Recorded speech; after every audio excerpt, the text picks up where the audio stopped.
Bülent Şakrak'la tezgaha geldiniz. Efendim nedir bu Bülent Şakrak'la tezgaha gelmek?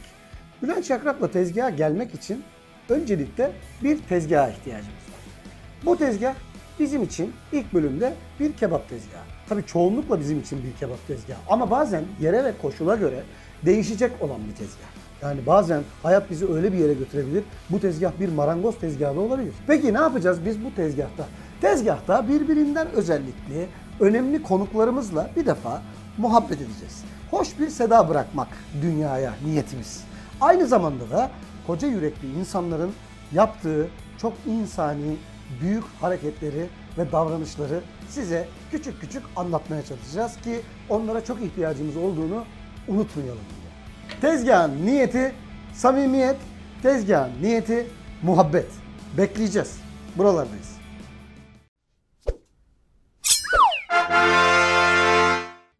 Evet efendim, birinci bölüm konuğumuza gelince. Kendisi çok şahsına münhasır. Benim çok önemsediğim. Küçük ama etkili. Setlerin çok değerli, ülkemizin en nadide eserlerinden birisi. Annesinin, babasının kuzusu, benim canım, ciğerim, çocuklarımın halası, çok sevgili kardeşim Hazal Kaya konuğumuz. Hoş geldin, sefalar getirdin. Hoş bulduk, çok heyecanlıyım. Hayatımın daha önceki bir yerinde Hazal'ı görünce çok heyecanlanacağım deseler de buna inanmazdım. Ben de inanmam. Hakikaten çok heyecanlıyım. Bu ara neler oluyor? Vallahi Keyfin nasıl? Her şey yolunda. şahaneyim, dizi devam ediyor. Evet. Bundan sonra keyfim çok yerinde. Herkesin sağlığı yerinde. Maşallah. Çok şükür. İyiyiz yani, siz nasılsınız? Süper, biz de iyiyiz. Oh. Bizde de çoluk çocuk annem bildiğin Evet. gibi bir değişiklik yok yani. Büyüyorlar, gelişiyorlar, koşuyorlar, kovalıyorlar. Evet. Yani. Bir değişiklik yok. Oh Allah'ım. Aynen. Sen çocuk deyince aslında direkt serbest çağrışımla bir yere geçmek istiyorum. Senin Buyurun. çocukluğundan başlamak istiyorum Tabii. aslında müsaade edersen. Estağfurullah. Şimdi 4,5 yaşında keman çalmaya başlamak ne demek ya? Oraları hiç bilmiyoruz. Çünkü bana anlatılan korkunç bir çocuk Hazal var. Mikrofonu bozdu. Bozmadım biz. Takıyorum onu. Bozar mıyım arkadaşlar? Saçmalamayın diye. Ses kesildi. Bozarsın. Hayır. Hayır, bozmadım. Yani bana anlatılan mesela şöyle bir çocuk Hazal profili var. Herkesi sinirlendirip, herkesin sinirlerini böyle test edip, bir tane de böyle gülen. Allah Allah, korkunç. halbuki ne kadar sakin, ne kadar ılımlı, ne kadar Ama sükut bir kızsındır ya. Böyle. bayağı öyle bir şey anlatıyorlar bana, böyle Şam şeytanı gibi. Ve o böyle bir anda şöyle bir şey olmuş. Annem o zaman Mor Çatı'da bir keman virtüözü bir kadın gelmiş. Hı hı. Aynı zamanda kadın hakları aktivisti. Evet. Ve 3-4 gün bizle kalmış. İşte bizim evimizde kalmış. Burada bir takım performanslar sergilemiş ve dahi işte toplantılar yapmışlar filan Mor Çatı'da. Ben o kadından çok etkilenmişim.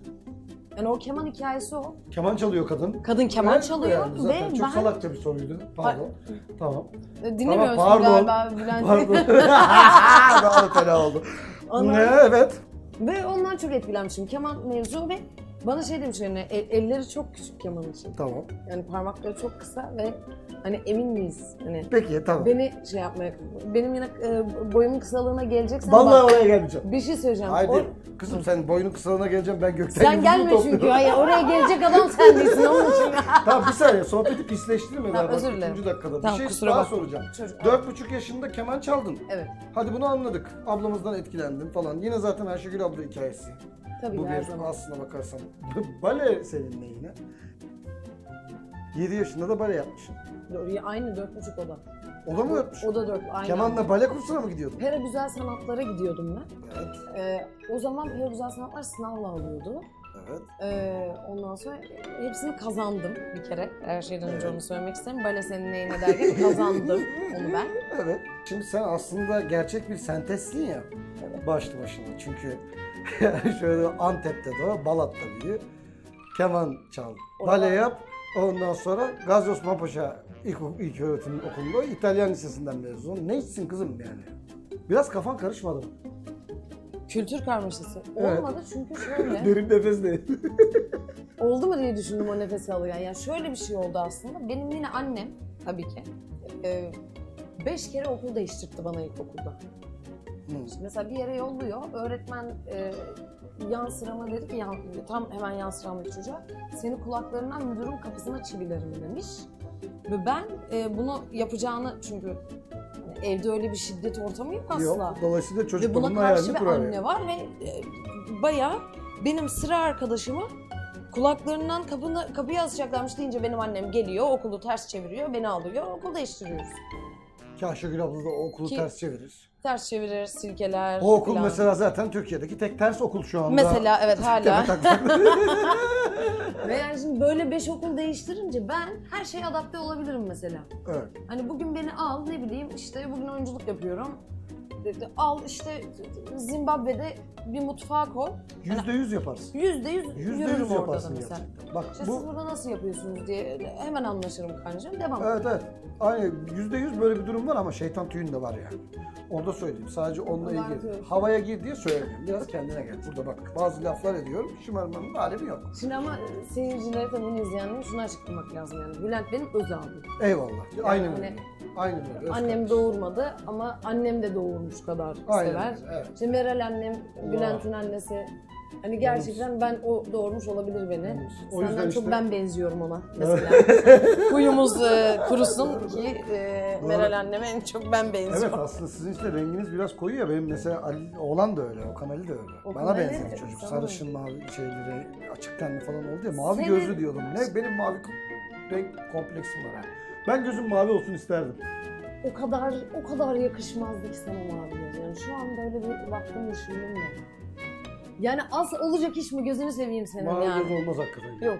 Bir de yemin ediyorum bayağı krom kaplama gibi sakalım yok. Sakallarım, Yaraşıyor sana. sakalım ama uzadıkça yaraşmaya başladı. Neyse tamam çok şey yaptım, cıvıttım şu anda.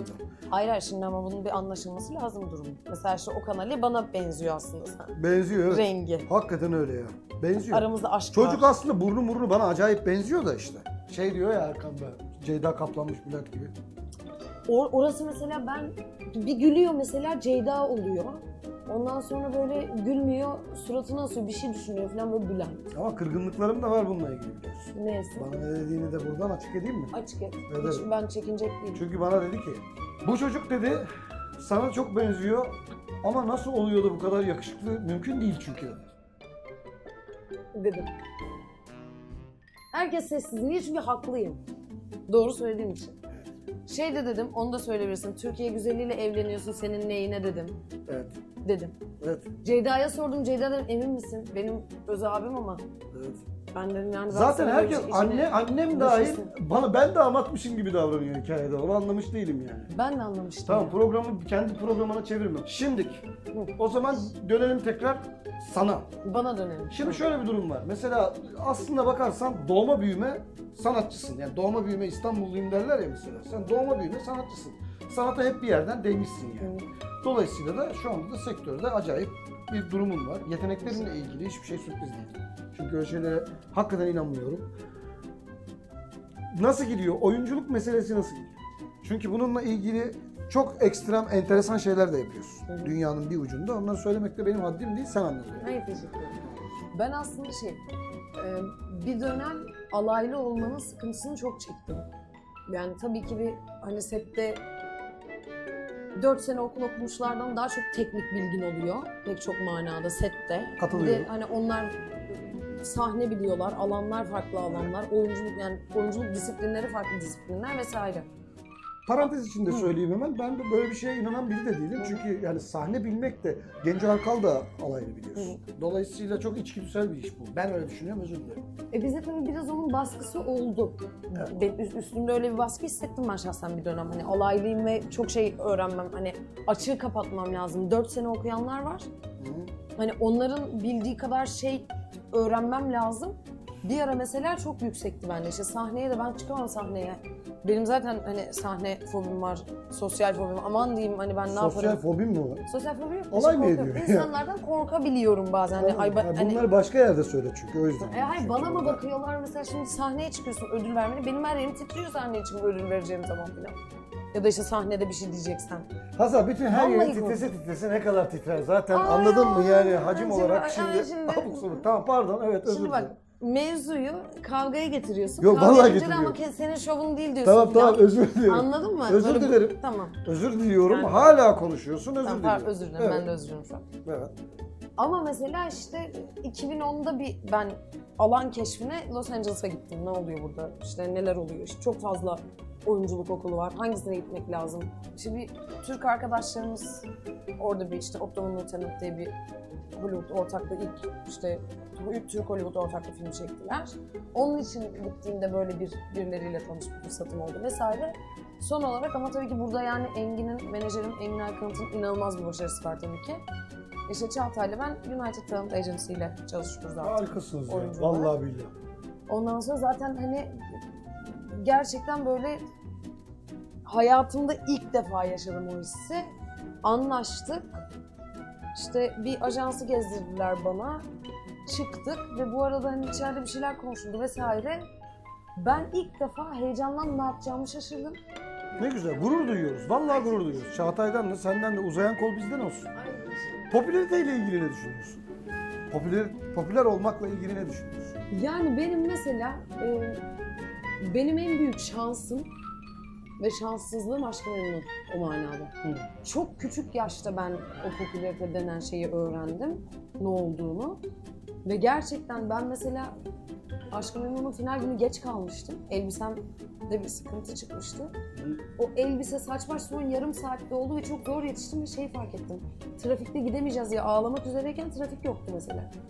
Aşk-ı Memnu yayınlanacak finali. Trafik yoktu. Akşam 8'de başlıyor. Şeylere bak, ben önce anlamadım biliyor musun? Aptal gibi hissediyorum. şu an. Estağfurullah. Önce Olunca. laf sokuyorsun. Ben farkındayım şu anda. estağfurullah. İşte kayıttayız Ben diye asla- şey yapmıyorum. Tamam, evet. Ondan sonra ve bence çok büyük bir zehir popülarite. Çünkü şunu bilmek zorundasın yani genç oyunculara özellikle hani ya da oyuncu olmak isteyenlere mesela onu söyleyebilirim. Bugün böyle inanılmaz işte dizim tuttu bilmem ne, trafik yok artık İstanbul'da filan. Ertesi gün olmayabilir. Yanlış bir tercih yapabilirsin. Evet, Bir şey yani her şey yaşanabilir ama işin eğlencesi burada. Aynen. Yani orayı mesela böyle hırs haline getirip niye olmadı ama ben en birinci ben olacağıma girdiğin zaman süreklilik mümkün değil bu işte. Aynen öyle. Yani Yapamazsın olanı da yani. anlamaya çalışıyoruz tabii ama yani sonuçta bizim tabiatımızda, senin tabiatına hele çok aykırı bir şey zaten. Yani şimdi burada neler anlatırım seninle ilgili de işte burada anlatmamam lazım ya. Dost sohbetinde. Ufak ufak sen anlat da sildiririz. Yaptığım biraz. oluyor yani. Yok valla insan tarafında senin bence zaten bütün bu hikayenin içinde bu kadar başarılı olmanın en büyük nedeni kimliğin. Sen acayip bir tipsin. Kardeşimsin diye söylemiyorum canım valla. Yani ben taraflı biriyimdir de her zaman. Senin meselen aslına bakarsan insan olma durumunun yansımasıyla ilgili. Yani çok böyle cilveli laflarda edip burada şişirecek değilim seni. Ay Bilen hayatta biliyor zaten. konuşmaz böyle nasıl susuyorum Nasıl? hiç böyle şeyler söylemez söylesin ama. Tadını çıkar işte. Tadını çıkarıyoruz. O anlamda. İki Kızım, haftada bir ben konuk geleyim ama- böyle şeyler oluyorsa. ama bak şöyle bir durum. 2 haftada bir konuk geliyor. Ne pis bir insanmış ya. Bir şey var aslında ama yani bunu bağlamaya çalıştığım şey şu. Vallahi niyetim çok iyi aslında şu anda. Çünkü sana da laf sokmamaya gayret ettiğim için şu Etme anda bence canım neyse o artık. şey yapmayayım. Hayır şimdi realiteyi Geldik konuşuyoruz. buraya kadar yaşanacak bir şeyler tamam mı? Anlamadım. Realiteyi konuşuyoruz ya şu anda. 4 kıta 35 ülkede popüler kadın seçimiz yaptığın işlerle ilgili olarak mesela. Şimdi bunu da ayrıca belirtmeliyim ki açık konuşmak gerekirse benim bundan haberim yoktur. Bilmiyorum. Ben bilmiyorum. Şimdi bu bence çok özellikli ve çok önemli bir hadise. Bununla ilgili aslında şu anda söylemeye çalıştığım şey bir serzeniş bir taraftan. Hani haber yapılabiliyor, haber değerimiz var her birimizin ayrı ayrı ama başarılarımız var her birimizin ayrı ayrı bir de. Anladın? Bu başarıları neden insanlarla paylaşılmasına fırsat vermiyorlar? Buradan acık da basına sesleniyorum. Her telden basına sesleniyorum yani. Var güzel haberlerimiz de var. Tabii ki düğünlerimiz var, derneklerimiz var, bilmemlerimiz var. Bizi merak ediyorlar, anlaşılıyor her şey ama bu şimdi çok önemli bir başarı. Bu paylaşılmalıydı gerçekten. Bunu bilmemiz gerekiyordu. Ben bunu bir parça burada dile getirmek istedim. Bunun da yanakları hemen de kızarıyor görüyorsunuz ya. Hayır. Allah'ım yarabbim. Bu Sanırım. kocaman bir iş. Sen yemin ediyorum yani annem de beni hep böyle seviyordu. Hani boyum kısa ama yerin altında bir o kadar daha var diye. Vallahi küçük dev kadınsın. Yani. Hayır. Yemin ediyorum. Teşekkür ederim. Bununla ilgili söylemek istediğin bir şey var mı? Çok utandıysan girme. Yani bu mesela bizim işte aslında o ajansla anlaşabilmemizi sağlayan şey bu. Eyvallah. Yani Amerikalı dediğin sayıya bakıyor açıkçası. Hani sen de çünkü bana tıpatıp benzeyen, benimle aynı boyda, hatta benden işte belki daha makbul, işte daha zayıf, daha bilmem falan bir trilyarca kız var Amerika'da. Kaynıyor yani böyle. Pamuk Prens ve 7 cüceler var. Orada mesela baksalar 7 tane var orada. Onların hepsi kız diye ben de yanlış mı biliyorum? Yanlış. Çok özür diliyorum. Şimdi bak. Ama burada- çok tatlı bak, şakaydı. Kabul et bu şaka. Şimdi bak çok iyiydi de. Evet. Şimdi ben ağzımı açıyorum ben. Yani burada tatlı saygılı burada oturdum teşekkür ediyorum. Ya araya küçük bir Tam şey... yanağım kızardı böyle kendi içimde utandım hoşuma gitti falan. Bak, böyle Yok hala devam edebilirsin. Oralarla ilgili hiçbir saygısızlık ve Yok terbiyesizlik yok. estağfurullah. Oralar Estağfurullah. %100 Oralar haklısın. %100 ben ama bu kaldığımız yere tekrar döneceğim. Tutamıyorum kendimi. Çünkü Kendimi farkındayım tutsam canım, dilimi tutma, tutamadığım tutma, için evet, oluyor. tutma, Özür tutma. diliyorum. Estağfurullah, Evet. estağfurullah. Evet. Ama mesela şu tabii ki çok can sıkıyor. Yine orada yani sen de çok iyi bilirsin. Bizim de çok dertleştiğimiz bir şey bu. Kadın erkek mevzuna geliyoruz tekrar. Evet. Mesela maalesef. hani Çağatay benim canımın içi. Eyvallah. Hani erkek kardeşim benim artık Eyvallah. hani. falan. Tabii ki biliyoruz herhalde. Çok da kıymetli bir çocuk artık. Çok. Yani böyle gözlerim doldu benim o Netflix trailerını, işte teaserını izlerken. Ama mesela onunki daha çok konuşuluyor benim ajansla anlaşmamla. Evet. Maalesef Çünkü öyle bir durum. kadınlarla ilgili böyle bir mevzu var. Evet. Maalesef var Yani gerçekten. mesela işte annelikle, işte evli olmakla hani bir kutsanacak bir durumun yoksa böyle bir şey var. Doğru maalesef var ya. Ve mesela bu hepimizi çok rahatsız ediyor. Yani böyle lafa gelince konuşunca abi yani hani mesela benim anlaştığımı herkes bilmiyor YouTube'da evli. Evet işte zaten aslına bakarsan Şimdi bir parça... kadınlara yapılan bir şey. Ya bir parça aslına bakarsan yani şu muhabbetin içinde değmeye çalıştığım yer bu biraz da yani. %100 haklı. Çünkü bunu mesela gelen arkadaşlar üzerinden de yapmaya gayret edeceğim. Net rahatsız oluyorum bu meseleden. Hakikaten çok önemli işler yapan, çok önemli, çok kıymetli insanlar var. Kesinlikle. Hepsi onların arkadaşlarımız falan. Yani ödüller alınıyor, bilmem neler alınıyor, bir işler yapılıyor, bir yerlere değilmeye çalışılıyor, bir sürü şey yapılıyor. Muazzam insanlar var. Arkadaş biz bunları konuşmaktan imtina ediyoruz. Sanki ülke olarak birbirimize ulan helal olsun be ne acayip bir şey yaptın demek ayıpmış gibi. Ayıpmış gibi ne çok ihtiyacımız var Evet. bir yandan. Evet. Ben mesela böyle atıyorum işte o kadar çok dikkat ediyorum ki artık. Gerçekten de normalde ya şimdi galeyana gelmesin özel olarak izleyeyim diyorum mesela işte senin yaptığın programı. İşte aman galeyana gelmesin işte bir arkadaşımız işte şarkı çıkaracak. Dur galeyana gelmesin sakin dinleyeyim falan. Evet. Çünkü istiyorum ki hani gerçek fikrimi söyleyebileyim. Öyle geçmeyeyim çünkü herkes yapıyor bunu birbirine. Aynen öyle. Ne bileyim işte Ali'ye de aynı şekilde mesela böyle bir şey yapıp teşekkür edip takdir edip bak böyle bir şey yaptın benim Evet. için. Ben bunun farkındayım ve teşekkür ederim demek istiyorum. Evet. Sana da ona da hani Aynen. bu sadece bir sosyal toplumsal bir başarıya da gerek yok. Ya Şahsi ve minik böyle şeyler falan. İnsanız biz sevilmeye ihtiyacımız var ya. Evet Çok ya. basit aslında mesele. Yani sevince de insan işte gaza geliyor, süper oluyoruz yani. Evet. Bununla ilgili mesela müsaade edersen sohbeti bağlayacağım çok şık bir şey oldu şimdi kendiliğinden. Bizim programımız içinde böyle değdiğimiz bir takım yerler var. Bununla ilgili bir video izleteceğim sana birazdan. Videoda Zeyt hayat tamircisini duydun mu hiç? Duydum tabii ki. O Canım muazzam benim. bir insan. Muazzam gerçekten. Acayip bir adam. Onunla ilgili bir şey hazırladık. Bilmeyenler için. Duysunlar, ondan haberleri olsun Ay ne güzel. Oh. diye.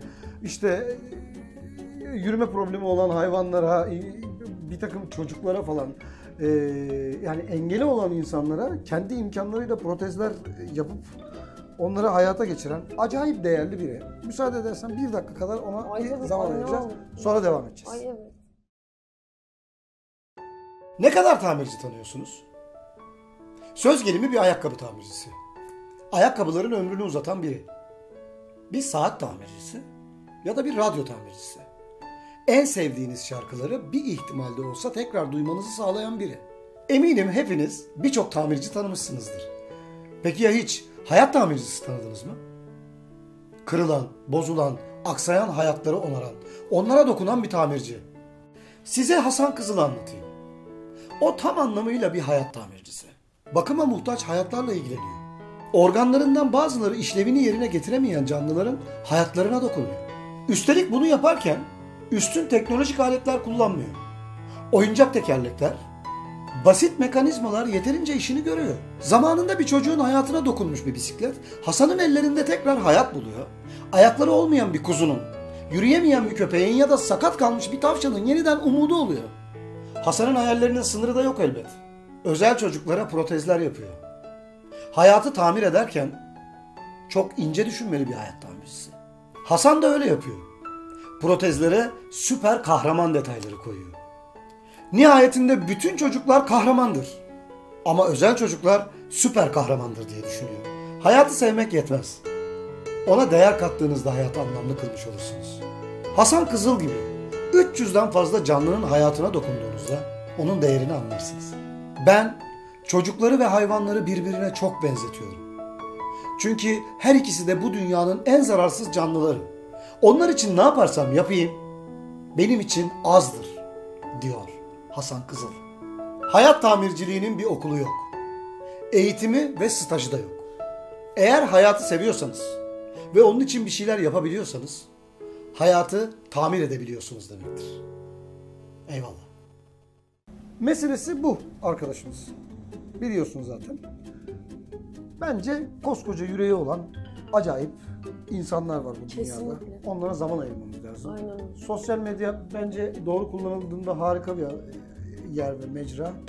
Bu insanları takip etmek lazım. Onlara destek olmak lazım. Çünkü istediği şey sonuçta işte bir araba tekerleği, bir pazar çantası tekerleği, çocuk oyuncak araba falan. Neyse inceleyen, arayan bulacak. Evet. Bizim gibi. Şimdi yüzünden çıkıp küçük bir şey yapmak istiyorum sana. Gerdim. Bir saniye. Gelecek bir şey yok. Ben çok hakim olduğum bir alan olduğunu bildiğim için sohbeti anlatırken sen hem elinde boş kalmasın. Yeteneklerinden istifade edelim. Bir aşçılık maceramız var. Evet. Çok seviyorum. Biliyorum. Biz de burada gelen konuğa salatasını kendisine hazırlatıyoruz. Karnı aç mıydı bu arada? Yani bu saatlerde yememeye çalışıyorum. Bu zaten yememeye çalışıyorsun. Da ilgili. Yaptığın sucuklu yumurtalardan bahsetmek istersen eğer o tamamen senin biliyorsun. Makedonya'da iki karşılıklı dükkan. Biri pizzacı, bir tanesi de ne olduğunu bilmiyorum ama eritme peyniri yapıyorlardı. Burada pizza söyleyip o pizza dilimiyle karşı dükkandaki peynirlere banıp yiyor muydun? Yedim. Ha, bu saatte yemek yiyorum deyip yalan söylemeyeceksin bir daha. Ama bir şey söyleyeyim mi? Benim o mevzulardan sonra şeker hastalığım çıktı biliyorsun. Çok şeker olduğunu ama bütün herkes biliyordu. Ay gerçekten. Sadece şu tabii mevzu. Sakın parmak ucumda durduğumu çekmeyin bir saniye. Parmak ucunda mı? Ya görüyor musun nasıl kendini... İşte oyuncu dediğim böyle bir şey olsa gerek. Evet, bir okul maceram var hakikaten. Şu Evet. aşçılık hikayesini anlatsana. Aşçılık hikayesi şöyle. Benim yine dizimin tutmadığı bir zaman. Var böyle zamanlar canım yani. Tutmadığı bir zaman ya. Şu an tuttuğu bir zaman. Mesela tutmadığı zamanlar da var. Oldu, yaşandı. O dönemler zaten yendi o menemenler. Evet doğru. O pideler. Doğru aynen evet. Dizi varken öyle bir vakit mi var canım? Sen nerede yiyeceksin pideyi? Yok doğru. Yüzümüzü göremiyoruz. İşte birbirimizi görmediğimiz zaman da diyet yapıyoruz zaten. Zayıflıyoruz ondan sonra. Aynen. Yok Ceyda iyi oldu. Ceyda ile çok iyi evlenmen. oldu. En azından sağlıklı şeyler yeniyor. Evet döve döve sağlıklı şeyler yedirmeyi seven bir yengem var. İstemiyorsan yeme mesela. Korkarım yerim. Tam öyle hakikaten ya. Ama Evet. alıştırdı beni. Ben mesela gerçekten sağlıklı beslenmeye sevgili yengem Ceyda sayesinde. Evet ben de Başladım. alıştım vallahi. Beni de alıştırdı. Hiç de bir şikayetim yok. Benim de şikayetim yok ama mesela arada gerçekten Ama pisleşesin geliyor mu? Geliyor. arada böyle hani Ali'nin nefes mi alsan Evet. ayıp oluyor ama Aynen. insan içinde falan. Bazı Güzel yemekler var. Bu arada dile getirmek istemiyorum ama dövmesi yaptırması bazı yemekler var. Var canım deli misin? Evet. Sen bir tane şey yaptıydın ya şu MSA'da okuduğun zaman bize ne yaptıydın o? Hamburgerin Sloppy Joe yaptım. ne video? Sloppy Joe. Sloppy Joe. Benim için kıymalı hamburger o. Yani. Onun kıymasına yumurta kırdığını biliyorum. Evet ya ben onun sabah Ne kadar ayıp ki anladın mı? Saatlerce uğraşmışım. Ekmeğini tereyağında kızartıyorum filan. Sabah benden erken uyanıyorlar eşi hanımefendiyle birlikte. evet. Ve Evet. o kıymaya yumurta kırmak Yumurta gafletinde kırmak. bunu ayıptır canım Gaflet ya. mi? Sana bir şey söyleyeyim mi? İnanılmaz o kadar olmadı acayip ama. bir Oh. eylem oldu ki. Çok Eminim. iyiydi. Vallahi Eminim. billahi yani. Onu ben Oy, sen eminim. ekmek arasına da kıymalı yumurta olarak konabilir o. Konur. Onu düşünsün. Nerenin mi? Hangi milletin mi? Amerikalıların işi. Ha. Hani Amerikalıların böyle nasıl obez oluruz? Ne tür adlı- yemekler öğrendin sen şeyden? Mesela da ne bir tarzı var mı mesela? Yok o öyle bir şey değil. Sen bayağı aslında Bildiğimizden MSA'nın... sormuyoruz zaten. Evet şu herkes onu soruyor. Hangi alan senin alanın falan öyle bir şey değil. Çünkü bu bir zanaat. Yani senin mesela gerçekten mutfakta çok ciddi vakit geçirmen gerekiyor. Ben şimdi mesela bundan 3 yıl önce olsa buna bu iş bitmişti. Evet. Ama elin paslanıyorsun yani. Oluyor mu öyle bir şey hakikaten? Olmaz Var mı mı öyle canım? bir hamallık? Şimdi benimle birlikte girenler 3 yıldır mutfakta. Sonuçta mefhumların gelişiyor. Ha, sen İşte- değilsin, onlar orada falan filan. Aynen. En başta mesela biraz tuz atıyorsun. Tuzlu mu oldu, tuzsuz mu oldu onu bilemiyorsun. Şef geliyor olmamış diyor bilmem ne filan. Bir zaman sonra onların ne istediğini öğreniyorsun. Yaptıkları yemekleri yiyorsun. Ufkun açılıyor yani. O tat duygusu acayip gelişen bir şey. Elinin hızı da öyle, elinin ayarı da öyle filan. Anladım. El ayarıyla ilgili bir takım şeyler yani. Evet Sonuçta ama her mesela- tür yemeği mi yapıyordunuz yani? Sana orada şunu öğretiyorlar profesyonel aşçılık okuyorsan.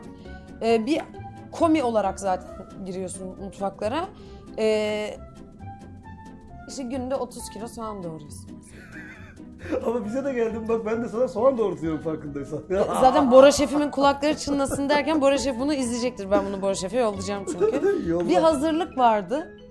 Çünkü bir de mutfakta askeri hiyerarşi var yani sen şimdi kusura Çok bakma da gergin şef geçiyor, değil yani falan. Birinin yerine yani sen ne dersin öyle düşün. Bir insanın adına yemek pişiriyorsun. Şimdi mutfağın şefi o. Onun yerine Ha. onun adına bir şey pişiriyorsun sen. Şimdi oradan bir şey çıktığı zaman şef gidip de ya kusura bakmayın bizim mutfakta bir tane şuursuz var da böyle etti diyemez ki. Onun adına çıkan yemek. Çok güzel anlattın lan, ben bunu bilmiyordum. Yemin ederim. Diyemez. Nasıl diyeceğim? Bunu bilmiyordum. Bu çok güzelmiş. Evet dolayısıyla şef dedi ki bu olmamış. Tavayı sana fırlattı olmamış. Özür dilerim şef yani. İki şey yes şef no şef. Hani o no şef de kusura bakma öyle bir şey değil. Hani bunu yaptım mı yapmadım şef. Anladım. Her Evet. defasında şef golü atar yani. demek. Yahu yani orada gerçekten mesela şimdi bizim işte o yönetmen diyemezsin ya.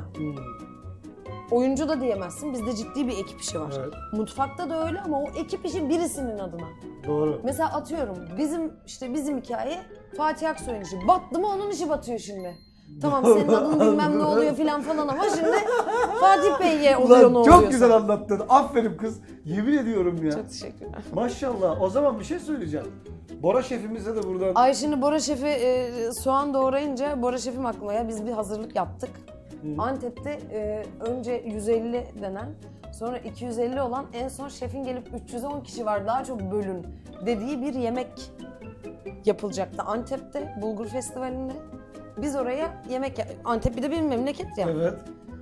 Ben ne yaptım ettim aslında biz gelsene hiçbir stajyere ihtiyacınız olmaz diye bir laf attım.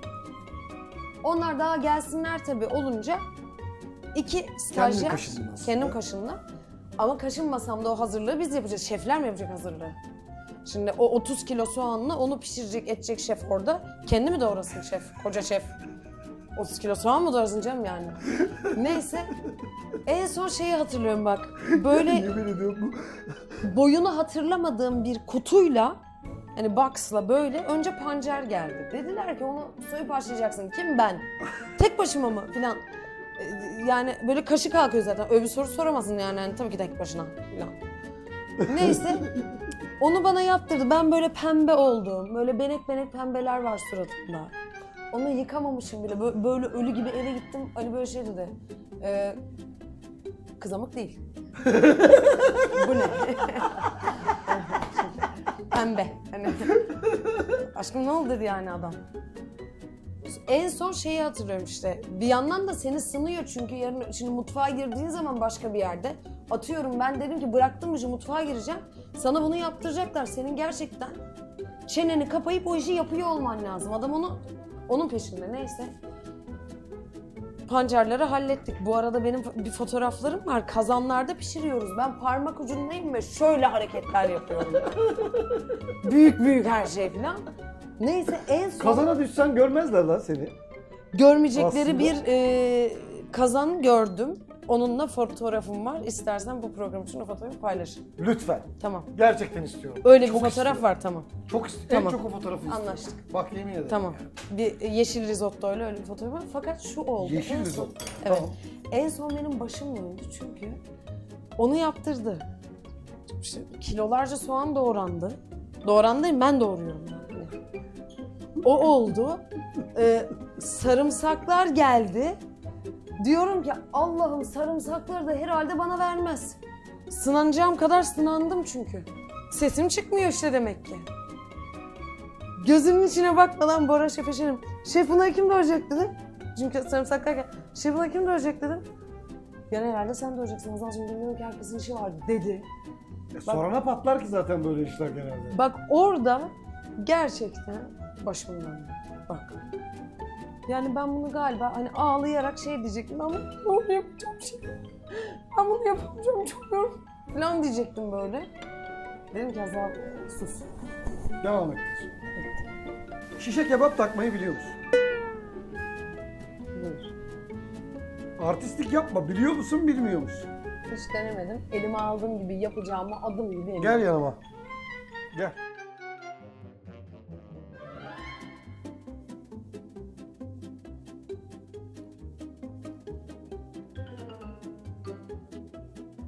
Gel canım gel. Peki biliyor musun bundan önce nasıl yapıldığıyla ilgili bir fikrin var mı? Bu diğer Çok gördüğüm için yapabileceğimi sanıyorum. Ama küçük şeyler var. Trükler var mesela. Ay. Hasan bazı şeyler yıllarımızı verdi. Ay. Hadi bakalım. Şişimiz. Ne yapıyoruz önce? Şurada acık suyumuz var. Şöyle parmağımızı şöyle acık ıslatıyoruz. Ay, Sonra ay, kendimize ay, ait ay, olan- böyle mi alıyoruz? Kendimize ait Evet. olan kıymamızı alıp acık şöyle bunu. Bu da işin artık şeyi. Ama bu tamamen artistlik. Bunun hiçbir şey yaradığını zannetmiyorum yani. Hiç yani ne Ama bana da yarıyor? böyle öğrettiler ya. Anladın mı? Ama kesin artistlik yani. Bunu buradan abi. Tamam. Öyle. Tamam mı? Tamam. Bunu alıp üst taraftan şöyle bir 5 santim bir boşluk bırakıyorsun. Bıraktım. Tamam mı? Sonra şu parmağı kullanmıyor musun? Tamam mı? Şöyle. Yayıyorsun. Aynen. Böyle bak. Benim de zaten bu meseleden çok anlamadığım şu anda çok belli oluyor. Aslında aynı durumdayız. Şöyle suyu alıyorsun ama yine bak. Bu eline şey oluyor ki. Elinle birlikte kayıyor çünkü o. Aferin şeytan gibisin. Yemin Ay ediyorum. şeytan, Nasıl Allah! akıllısın ya. Bizim ailenin en akıllısı sensin. Yemin ediyorum her Bizim zaman ailenin en söylüyorsun. akıllısı hani Ebru'ydu. Ebru da çok akıllı. Ebru uzun olup da akıllı olan. Sen kısa olup da akıllı olan. Şimdi Bak görüyor musun? Bak şiir gibi oldu. Bir şey Ama- söyleyeyim mi? Gerçekten seninki daha iyi oldu. Şimdi biz de 8 ay 8 ay 8 ay bir fiil mutfakta bulunduk. Biz de bir şeyleri görüp öğrenmek zorundaydık yani. Berber çırağı gibiyim diyorsun. Bakarak anlarım. Ben yani annemi en çok işte böyle zamanlarda seviyorum. Kadın bayağı bana öğrenmeyi öğretmiş yani. Evet. Esas Hakikaten de öğrenirsin ha. Evet. Bak yalan değil. Ben bazı şeyleri mesela işime gelmeyen şeyleri dinlemem, anlamam, öğrenmem yani. Sen öğreniyorsun. Niye yapıyorsun? seviyorum. Yorulmuyor musun mesela? Çok fazla birikmiyor mu? Benim en büyük lanetim hafızam. Ben hiçbir şey unutmuyorum.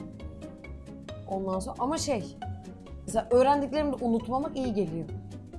Mesela şimdi mutfağa girsem 3 gün zorlanırım. Ama sonra 4. gün tamamım pratikle yani. aslında hallolur diyorsun. Anladım. Kebaplarımız tamam. Bitti mi? Bence oldu. Bittiyse alayım. Sevgimi koydum. Ocağı da kendin o zaman şey yap. Ben şunu biraz yayayım şöyle. Of. Anladın mı? Bunu halledeceğim. Ancak şöyle de bir sürprizim var. Anlatmak istediğim, daha doğrusu sohbetini açmak istediğim bir konu var. Onları ben alabilirim. Ay ne oluyor? O zaman bunu sen al madem öyle çöp al. Ay nazarın değdi. Bak. Nazarın batsın. Nazarın batsın ne demek Aa ya? gözünü Aa. Tamam benimkini vereceğim sana ya. Bir Demek şey ki söyleyeceğim. İnanılmaz şekilde nazarın değdi. o kadar tedirginim ki şu anda. Onu oradan Adı- nasıl yani- alacağımızı hiç bilmiyorum. Bekle. Kürekle mi alacaksın? Ya neyle alayım şu an? Kürekle ki... Aa! Tamam koy oraya kenara, kimse görmesin. Tamam koy oraya. Tamam ben sana bunu vereceğim. Ay inşallah. Baba benim kenara yersin, yapma. Pastamız nerede arkadaşlar? Doğdun Hazal.